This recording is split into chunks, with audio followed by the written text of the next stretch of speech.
अस्सलामुअलैकुम जी, welcome back to my YouTube channel. How are you? Hope so all of you will be fine. आज हम अपना new topic start करने जा रहे हैं। आज का टॉपिक है disadvantage and advantages of friction, यानी कि फ्रिक्शन के एडवांटेजेस क्या हैं डेली लाइफ के अंदर और इसके डिसएडवांटेजेस क्या हैं। देखें कि कोई भी चीज़ है उसका कुछ ना कुछ फ़ायदा भी होता है और साथ ही उसका कुछ ना कुछ नुकसान भी होता है। तो आज हमने देखना है कि ये जो फ्रिक्शन है इसके हमें क्या फ़ायदे हैं और क्या ये हमारी ज़िंदगी के ऊपर नुकसान जो है इसके मरतब होते हैं।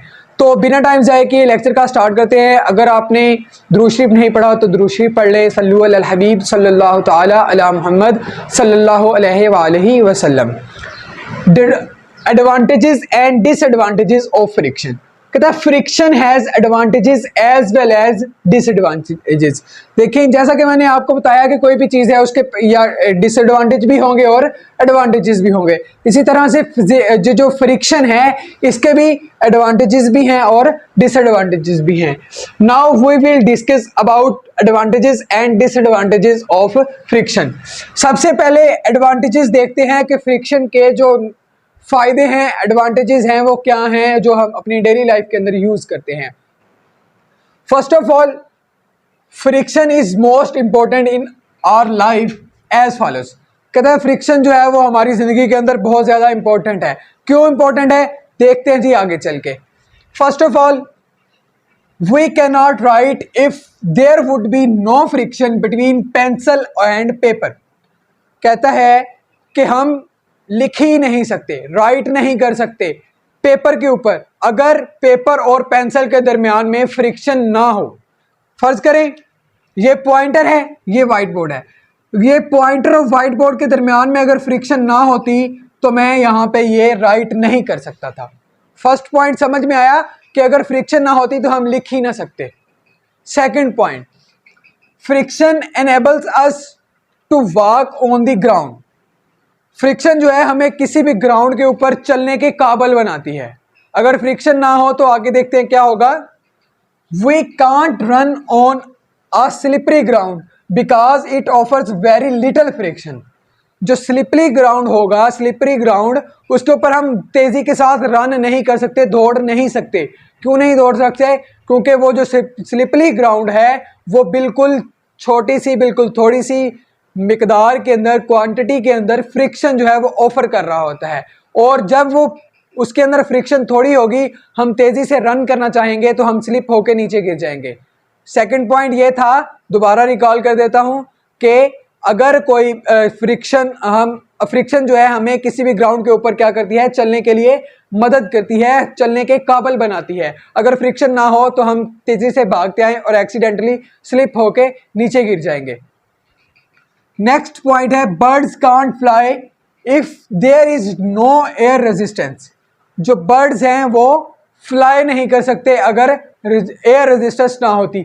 देखें, बर्ड जो है इस तरह से वो अपने जो पर हैं उनको हिलाते हैं और वो जो एयर रेजिस्टेंस होती है उनको पुश करते हैं और ऊपर जाते हैं। अगर एयर रेजिस्टेंस ना होती तो जो बर्ड्स हैं वो कभी भी हवा के अंदर उड़ ना सकते, फ्लाई नहीं कर सकते थे। और इसी तरह से एक और पॉइंट आपको बताता चलूं कि अगर फ्रिक्शन ना हो, एक कार है वो मूव कर रही है, बड़ी हाई स्पीड के साथ वो मूव कर रही है, अगर हम सडनली उसके ब्रेक्स अप्लाई करें तो टायर और रोड के दरमियान में क्या पैदा होती है, फ्रिक्शन पैदा होती है, जिसकी वजह से कार क्या करती है, रुक जाती है। अगर टायर और रोड के दरमियान में फ्रिक्शन ना होती, क्या वो जो कार है वो रुक सकती थी? नहीं। क्यों नहीं रुक सकती थी? क्योंकि रोड और टायर के दरमियान में फ्रिक्शन नहीं थी। ये पॉइंट भी आप ज़हन में रखिएगा। नेक्स्ट आ जाते हैं डिसएडवांटेजेस। ये तो हमने देख लिए कि फ्रिक्शन जो है उसके एडवांटेजेस कौन कौन से थे। अब हमने देखने हैं disadvantages. Friction is undesirable when we want to move with high speed because it opposes the motion and thus limits the speed of moving objects। कहते हैं जब हम बहुत ज़्यादा स्पीड के साथ मूव करना चाह रहे होते हैं उस वक्त जो फ्रिक्शन होती है वो अनडिजायरेबल होती है, मतलब हमें उसकी ज़रूरत ही नहीं होती।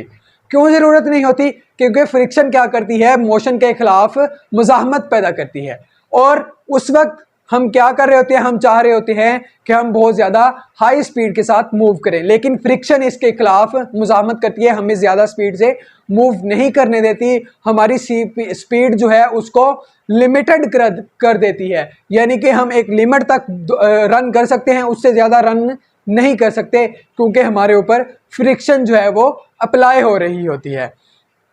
नेक्स्ट पॉइंट आ जाता है, most of our useful energy waste due to friction. ये जो फ्रिक्शन है, हमारी ज़्यादा से ज़्यादा, बहुत ज़्यादा एनर्जी जो होती है जिसको हम यूज़ कर सकते हैं चलने के लिए, दौड़ने के लिए, उसको क्या करती है फ्रिक्शन, वेस्ट कर देती है, ज़ाया कर देती है। नेक्स्ट आ जाता है, in machines friction also causes wear and tear of their moving parts. अगर हम मशीन्स के अंदर देखें तो उस वक्त क्या होता है कि जो मशीन के पार्ट्स हैं, जब मशीन चलाई जाती है उसके पार्ट्स के दरमियान में भी फ्रिक्शन होती है, और वो जो फ्रिक्शन होती है वो मशीन को चलने में थोड़ी सी, यानी कि उसको थोड़ी सी मुश्किल पैदा करती है, और इस वजह से वो जो मशीन होती है उसको हमें कुछ या कोई अप्लायंस लगाना पड़ता है जिसकी वजह से जो मशीन है वो रन कर सके, अपना जो वर्क है वो परफॉर्म कर सके।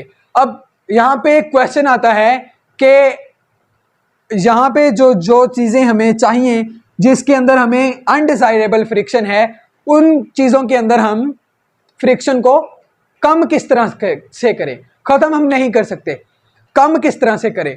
ये जो लेक्चर है ये हम अपने नेक्स्ट लेक्चर के अंदर बात करेंगे कि फ्रिक्शन को कम किस तरह से किया जा सकता है, फ्रिक्शन को कम करने के कौन कौन से तरीके हैं। उम्मीद करता हूं आपको advantages and disadvantages of the friction बड़े अच्छे तरीके के साथ समझ आ गए होंगे। अगर आपको आज की वीडियो अच्छी लगी है तो वीडियो को लाइक ज़रूर करें और कमेंट सेक्शन के अंदर अपनी राय ज़रूर बयान करें।